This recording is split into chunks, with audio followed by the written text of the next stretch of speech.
Il faut comprendre que le sionisme visait avant tout à protéger les Juifs. Et on employait à l'époque, à la fin du XIXe siècle, le mot asile,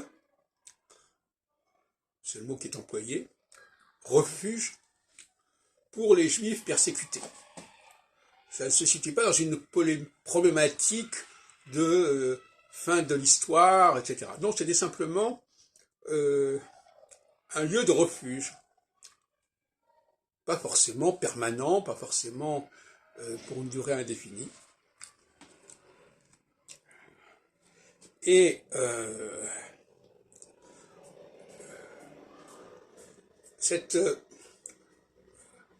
en période équinoxiale, par exemple, si on voit la différence entre la période de la Shoah et la période qui a suivi, eh bien, la création de l'État d'Israël en 47-48, ça rentre dans la logique du sionisme, c'est-à-dire le refuge.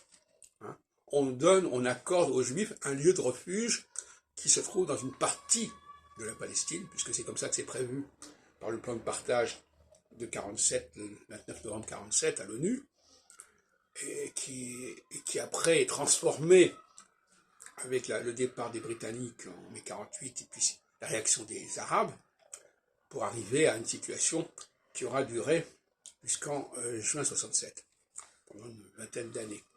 Donc, le refuge, la protection des Juifs qui, en période équinoxiale, sont très exposés. Et d'ailleurs, nous avons en perspective le passage de Saturne en phase équinoxiale 2025-2026, et il est clair que ça peut augurer une période difficile et délicate pour les Juifs, aussi bien pour l'État d'Israël que pour les Juifs dans la diaspora, car je ne crois pas qu'on puisse distinguer antisionisme et antisémitisme. On voit bien que ça peut toucher les deux. En tout cas, la guerre des 6 jours, c'était la réaction contre la menace d'un pogrom à grande échelle, pour dire les choses comme elles sont, voulu par Nasser et puis ses alliés, etc. Ses alliés de la Syrie et même du Liban.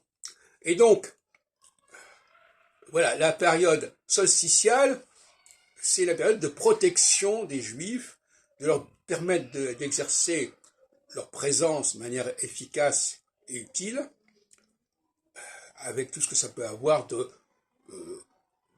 d'excellence quelque part dans différents domaines.